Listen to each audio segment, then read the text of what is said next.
ආයුබෝවන් හැමෝටම හැමදාම වගේ අදත් මගේ යාළුවෝ හැමෝම ගොඩක් ආදරෙන් මගේ channel එකට පිළිගන්නවා. ඔන්න මං අදත් එකතු වෙන්නේ තේ බොන වෙලාවට ඉක්මනට හදා ගන්න පුළුවන් රසම රස අතුරුපසක් හදන්න. වීඩියෝ එකත් එක්ක රැඳී ඉන්න කියලා ආරාධනා කරනවා දිගටම. මොනවද මට අවශ්‍ය වෙන්නේ කියලා බලන්න. මෙන්න මේ දේවල් ටික තමයි මට අවශ්‍ය වෙන්නේ අපේ ස්වීට් එක හදාගන්න. ටින් කිරි අරන් තියෙනවා. ඒත් එක්කම white chocolate අරගෙන තියෙනවා. මේ විදිහට කෑලි වලට කඩාගෙන butter ටිකක් අරන් තියෙනවා. ඒත් එක්කම මම pistachio ඇට ටිකක් අරන් තියෙනවා. අපි ස්වීට් එක හදාගන්න පොට් එක ලිපේ තියාගෙන ටින් කිරි ටික මේ විදිහට එකතු කරගන්නවා. ඒත් එක්කම මම කඩාගත්තු white chocolate ටික මේ විදිහට එකතු කරනවා ටින් කිරි එකටම. butter ටිකත් එකතු කරගන්නවා. ඊට පස්සේ ලිප ඔන් කරලා හොඳින් කලවම් කරගන්න. තේ බොන වෙලාවට ඉක්මනින් හදාගන්න පුළුවන් රස කෑමක් තමයි මේක. ඉතින් මෙන්න මේ විදිහට හොඳින් කලවම් කරගන්න. හැමදේම මෙල්ට් වෙනකන් අපේ චොක්ලට් ටික හොඳට මෙල්ට් වෙලා තියෙන්නේ. මෙන්න මේ පදමට එනකොට ලේස්ති කරගත්තු ඇට ටික එකතු කරගන්න. මෙතනදී තමන්ගේ කැමැත්ත අනුව තමන් කැමති ඇට වර්ගයක් පාවිච්චි කරන්න පුළුවන්. අකමැති නම් ඒක ස්කිප් කරන්නත් පුළුවන්.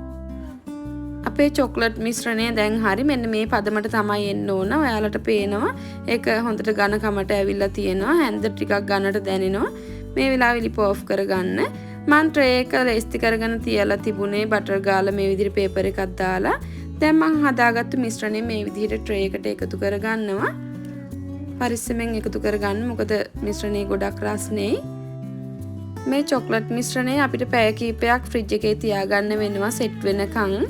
මෙන්න මේ විදිහට පොඩ්ඩක් හොලවලා පොඩ්ඩක් තට්ටුවක් දාන්න. එතකොට තමයි හරියට සෙට් වෙන්නේ. දැන් අපි නිවුනට පස්සේ ෆ්‍රිජ් එකට දාමු.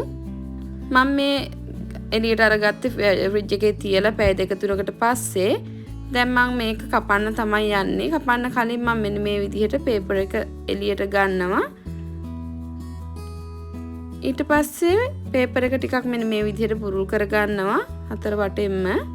විශේෂයෙන් මේ කාලේ කඩෙන් පැන් රස දේවල් කනවට වැඩිය තමන්ම ගෙදර දෙයක් හදාගෙන කනවා නම් තමයි වටින්නේ. ඊට පස්සේ පිහියක් අරගෙන මේ විදිහට මම කපා ගන්නවා. තමන් කැමති හැඩයකට තමන් කැමති සයිස් එකකට කපා ගන්න පුළුවන්. මම කපා ගන්නවා මෙන්න මේ විදිහට. ගෙදරට අමුත් එක්ක ආපු වෙලාවට උනත් මේ වගේ දෙයක් හදලා දෙන්න පුළුවන් නම් ගොඩක් වටිනවා. මොකද මේ කාලේ එළියෙන් ගොඩක් දේවල් කන්න කැමති නෑ හැමෝම. ඉතින් ගෙදර හදන දෙයක් තමයි හැමෝම කන්න කැමති. ගොඩක් වටිනවා ඒ හින්දා මේ වගේ දෙයක් හදලා දෙන්න පුළුවන් නම්. මෙන්න මේ විදිහට තමයි අපේ කෑල්ලක් කපලා බලනකොට ඇතුළ පේන්නේ. හරිම ලස්සනයි. කපාගත්තු කෑලි ටික මම පොඩි ප්ලේට් එකකට මේ විදිහට දාගන්නවා. මේ චොක්ලට් එකත් අපේ කිරිටොපි වගේම රසයි. ඒහා සමානම ස්වීට් එකක් තමයි මේකට කියන්නේ white chocolate fudge කියලා. මම ඔක්කොම ටික ප්ලේට් එකට එකතු කරගත්තා. මේ තියෙන්නේ අපේ රසම රස චොක්ලට් ටික. දැක්කමත් කන්න ආස හිතෙනවා. මං හිතනවා ඔයාලටත් එහෙම ඇති කියලා. හැමදාම වගේ අදත් පුංචි මතක් කිරීමක් කරනවා. ඔයා තාමත් මගේ channel එකට අලුත් කෙනෙක් නම් channel එකට subscribe වෙන්න. ඒ ළඟම තියෙන bell icon එකත් click කරලාම තියාගන්න. එතකොට තමයි මම වීඩියෝ එකක් දාපු සැනින් ඔයාලට notification ගෙන්න ගන්න පුළුවන්. දැන් අපි හදාගත්තු රසම රස chocolate කෑල්ලක් අපි කාලා බලමු රස කොහමද කියලා. හරිම රසයි. ඔයාලත් හදලා බලන්න. මේක හරිම රස ස්වීට් එකක් තේ බොන වෙලාවට සීනි නැතුව කහට කෝප්පයක් එක්ක කන්න හරිම රසයි. වීඩියෝ එකට කැමති නම් යාළුවොත් එක්ක ෂෙයා කරන්න, කමෙන්ට් කරන්න, ලයික් කරන්න. ඒ වගේම හැමදාමත් රැඳී ඉන්න කියලා ආරාධනා කරනවා. මගේ වීඩියෝ එක බලන්න ආපු ඔයාලා හැමදෙනාටම බොහොම ස්තුතියි. සුබ දවසක් කියලා ප්‍රාර්ථනා කරනවා. මම නිලු.